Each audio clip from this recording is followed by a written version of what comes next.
Putain, riche. Oh, il y en a qui sont déjà arrivés. Du coup, ils redescendent. Et bon, que veux-tu, c'est comme ça. J'apprends à la dure. Bien le bonjour. Installe-toi, mets-toi à l'aise. L'on se retrouve presque un mois après la vidéo de l'unboxing de ce bad boy. Je t'encourage à y jeter un œil si ce n'est pas encore fait. Un mois durant lequel j'ai activement testé ce Domios Challenge Bike sur Kinomap, Zwift et même sans application. En faisant du biking. Plus jamais. Mais rien que d'avoir fait ça, ça mérite un pouce bleu. Alors, qu'a-t-on devant nous? Un vélo de biking, c'est important. Connecté, qu'est-ce que ça implique? Eh bien, c'est un vélo qui n'a pas de vitesse ou de plateau, mais des résistances à monter ou à descendre. 32 en tout. Et ce sont ces résistances qui vont agir un petit peu comme des vitesses sur un vélo classique. Ça commence à monter, ça devient trop difficile de pédaler, hop, on va descendre la résistance pour pouvoir améliorer la cadence. Retour sur le plat, du coup on pédale dans la semoule, et bien on va remonter la résistance pour avoir de la force sous le pied. On s'en accommode très bien, mais ne pas s'attendre à un smart bike, ce n'en est pas un. Affichage sur ce petit écran, puissance en watts, de la cadence en RPM, rotation par minute, de la vitesse en kilomètres par heure, si tu es quelqu'un de sensé, bien entendu, du rythme cardiaque, si tu achètes une ceinture thoracique pour la coupler avec, Bluetooth ou ANT+, donc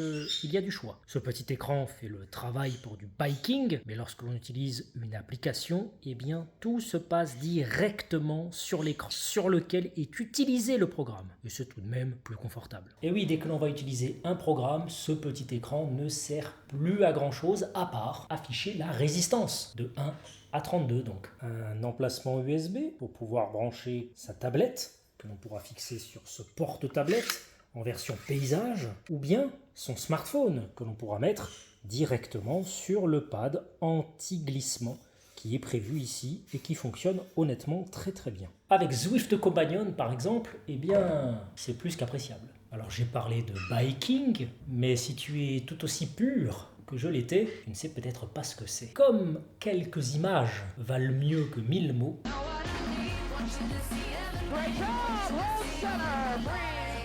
voilà, quelqu'un qui te braille dessus pour que tu pédales en cadence, en groupe, en musique, en vain. Plus jamais. Après, chacun sa came. Si tu apprécies, je juge, mais je respecte. En tout cas, ce vélo est initialement fait pour ce genre de choses. Mais il embarque une partie connectée, ce qui permettra de faire presque tout ce que peut faire un smart bike. Difficulté qui s'ajuste en fonction de ce qu'il se passe. Pente, rampe, difficulté liée au terrain.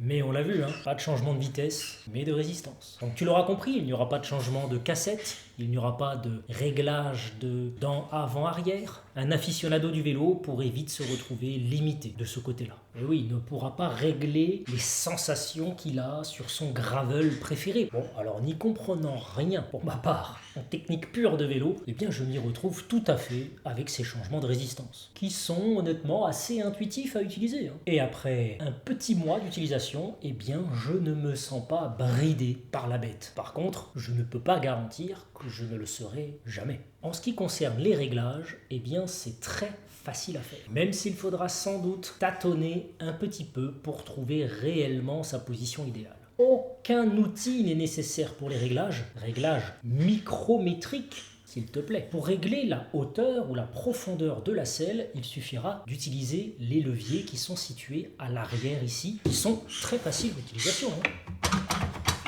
Et comme je le disais, réglage micrométrique. Pour ce qui concerne la hauteur et la profondeur du guidon, là, cela fonctionnera par des petites clenches à tourner qui nécessitent un petit peu de force, certes, mais qui, une fois serrées, eh bien, on peut voir qu'il n'y a aucun jeu. C'est un réglage en tous les cas très pratique. Le vélo est livré avec des pédales double face, vous pouvez également les voir dans la vidéo de l'unboxing, qui est tout de même très pratique, d'autant plus que les cales type Shimano eh bien, sont livrées avec le produit. Quand même assez appréciable, surtout quand on pense que certaines marques de smart bike livrent leur vélo sans aucune pédale. L'autre intérêt de ce double face, c'est que avec des chaussures cyclistes, on peut tout de suite en faire, mais avec des chaussures simples, on va pouvoir profiter de mieux qu'une simple pédale plate. Ce qui, ça aussi, est clairement non négligeable. Autre point très intéressant, le vélo est silencieux. Si l'on veut pouvoir faire son cardio sans rendre complètement fou les autres membres du foyer, voire même ses voisins, ce Domios Challenge Bike a de réels arguments. Contre, ça reste un vélo d'intérieur, qui sera donc utilisé avec des ventilateurs. Ne sois pas fou, utilise des ventilos. On supprime donc une part du bruit, forcément pas tout le bruit qui est lié à l'activité. Autre point intéressant, contrairement à certains concurrents, eh bien, le pédalier n'est pas lié à la roue d'inertie, ce qui veut dire que l'on peut arrêter de pédaler sans être entraîné par le pédalier. Dans les phases de repos notamment, ça peut être intéressant. Alors j'ai vu des commentaires indiquant que la selle ErgoFit System de ce vélo était peu confortable. Je n'ai pas tout à fait faux. J'ai également vu d'autres commentaires qui disaient qu'elle était extrêmement confortable.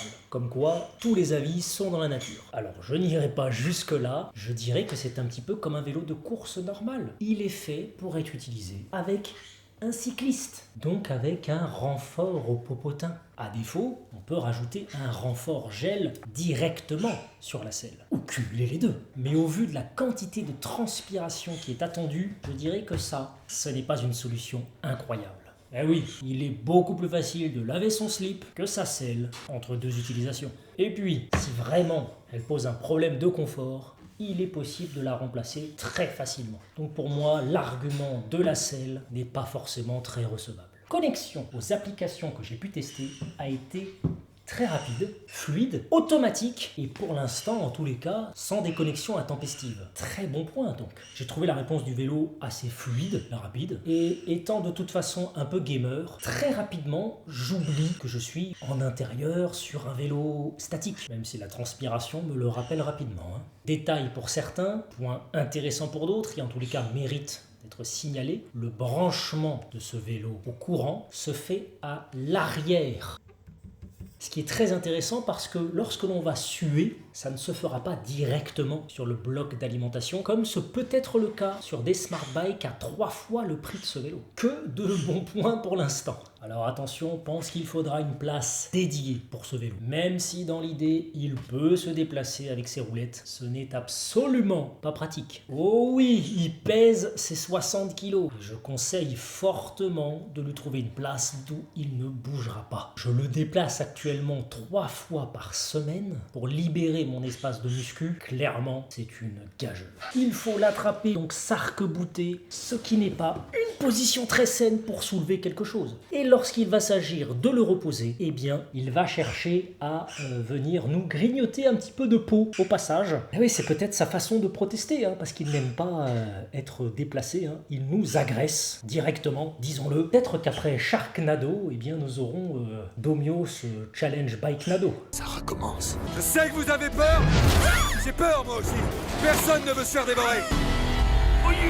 Alors au moment de sa sortie, il s'est positionné comme un ovni, disons-le. 1300 € pour un pseudo smart bike qui transmet les infos de puissance. Waouh! Quelques semaines plus tard, Zwift a sorti au même prix un smart bike minimaliste avec un cadre fixe et un home trainer waouh. Alors est-ce la fin avant d'avoir pu même commencer pour ce Domios Challenge Bike? Pas sûr. Il présente tout de même de sacrés arguments et ils sont quand même bien différents, on va le voir ensemble. Premier argument de taille, on l'a dit, le silence. Le Zwift Ride tourne avec une chaîne, ce qui forcément le rend plus bruyant en comparaison de ce Domios Challenge Bike. Le Challenge Bike est sacrément solide, hormis quelques pièces en plastoc, sinon tout est en fer, bien costaud, bien présent. Il pèse ses 60 kg sur 4 points d'appui, ça en fait un vélo très stable qui ne bouge pas d'un poil pendant son utilisation. À l'avantage du Domios donc, la stabilité. À l'avantage du Zwift Ride, la légèreté, 35 kg. Le Domios est ouvert à n'importe quelle application. Ce n'est pas le cas du vélo propriétaire de Zwift, avec lequel ce sera Zwift ou rien. Avantage du Zwift Ride, les vitesses. plutôt que les résistances. Position plus naturelle de vélo puisque c'est une réplique d'un vélo de course. Alors que là, eh bien, c'est un vélo de biking. Le design des deux engins montre très clairement une cible de marché différente. Le ride est blanc, assez fin, donc peu impressionnant, assez décoratif même, au final. Il est plutôt, on va dire, prévu pour une utilisation familiale, avec même l'intention de trôner dans un salon, encourageant des utilisations mixtes, avec une personne en recherche de performance et une personne en recherche simplement de cardio zone 2. Alors que le Domios, il est de couleur noire, assez sportif dans ses lignes, ce qui se retrouve dans son nom, le Challenge. Il est plus donc à destination des sportifs, ou en tout cas de ceux qui vont chercher le dépassement de soi. Alors ça ne veut pas dire qu'on ne peut pas faire de cardio zone 2 dessus. Ce que je veux dire, c'est que l'un l'encourage plus que l'autre. Celui-ci encourage clairement plus la dimension sportive et performance. Et je m'arrêterai là pour la comparaison entre celui-ci et le Zwift Ride, aussi parce que je n'ai pas eu l'opportunité de tester physiquement le Zwift Ride. Pense simplement donc qu'il y a une alternative au même prix à ce Domios Challenge Bike, à caractéristiques différentes et à considérer si tu ne veux faire que du Zwift. Résumé pour ce Domios Challenge Bike. Le silence, c'est top. Le changement de résistance, ça vaut pas le changement de vitesse, mais on s'en accommode. Et surtout, ça permet de faire rapidement et simplement, sans avoir à se plonger dans des menus pour choisir entre Shimano ou SRAM. Combien de dents avant, arrière, de toute façon je suis perdu. Il se connecte tout seul aux applications qui ensuite vont tout gérer sur le vélo. Si ça monte, la résistance va s'accroître ou inversement en descente. Et nous, on n'aura plus qu'à gérer les résistances en conséquence. Mon avis suite à ce test. Actuellement, en arrondissant, 1300 €. C'est cher. Mais je trouve que ça les vaut. Il est solide, il a clairement été fait pour durer dans le temps. Facilement réparable d'ailleurs si quelque chose venait à devoir lâcher, ce que j'espère n'arrivera pas. Il transmet tout ce dont les applications ont besoin pour fonctionner. Puissance, cadence, résistance. Les deux pièces en plastoc, au final, on lui pardonne assez rapidement. C'est un vélo de biking connecté, donc un vélo au final polyvalent. Ce n'est sans doute pas la solution ultime, mais c'est une sacrée bonne solution. Et comme je le disais, pour le prix, un banger. Pour les non-anglophones, vraiment quelque chose de très intéressant. Il est, selon moi, adapté à ceux qui n'ont pas un réel intérêt geek pour le vélo, mais qui par contre veulent une solution fonctionnelle de vélo en intérieur, sans avoir de vélo d'extérieur ou sans vouloir le démonter à chaque fois pour le mettre sur un home trainer. Adapté aussi pour ceux qui ne veulent pas mettre plus de 3000 € dans un smart bike, mais qui veulent quand même une solution dédiée qui, on va le dire, s'en rapproche quand même pas mal. L'encombrement, il est conséquent, même s'il reste maniable avec ses petites roulettes, même si je l'ai plus ou moins dit, attention à ces 60 kg qui vont nécessiter de la force si on veut le déplacer. Maniable, oui, mais pas forcément par n'importe qui dans n'importe quelle condition. Je conseille, comme je le disais, de lui trouver une place dédiée de laquelle il ne bougera plus. Il faut donc un peu de place. Excellente solution pour moi, honnêtement, je ne regrette pas mon achat pour le moment en tous les cas. Mais attention à la concurrence du Zwift Ride, surtout si ce n'est que pour faire du Zwift. Sur une note sur 10, actuellement je lui mettrai un solide 8,5 qui penche vers le 9. Alors, que penses-tu de ce Domios Challenge Bike? Tu te laisserais tenter comme moi je l'ai laissé m'avoir? Ce n'est pas pour toi? Tu hésites encore? Tu te diriges vers un concurrent ou un smart bike? Donne-moi ton opinion en commentaire. Et de même, s'il te reste des questions ou si tu voudrais que je fasse un test des applications comme Kinomap ou Zwift qu'on a pu utiliser ou une autre bien sûr, dis-le moi également en commentaire, ça me fera toujours plaisir. Merci d'avoir suivi la vidéo jusqu'au bout. Pense à t'abonner si le contenu te plaît, c'est ce qui permet de m'encourager et c'est ce qui me soutient. Je te dis à bientôt, ici ou ailleurs, Twitch, Instagram, Discord, tous les liens sont en description. Et en attendant, eh bien, porte-toi bien. Oh pétard, augmentation de mon FTP.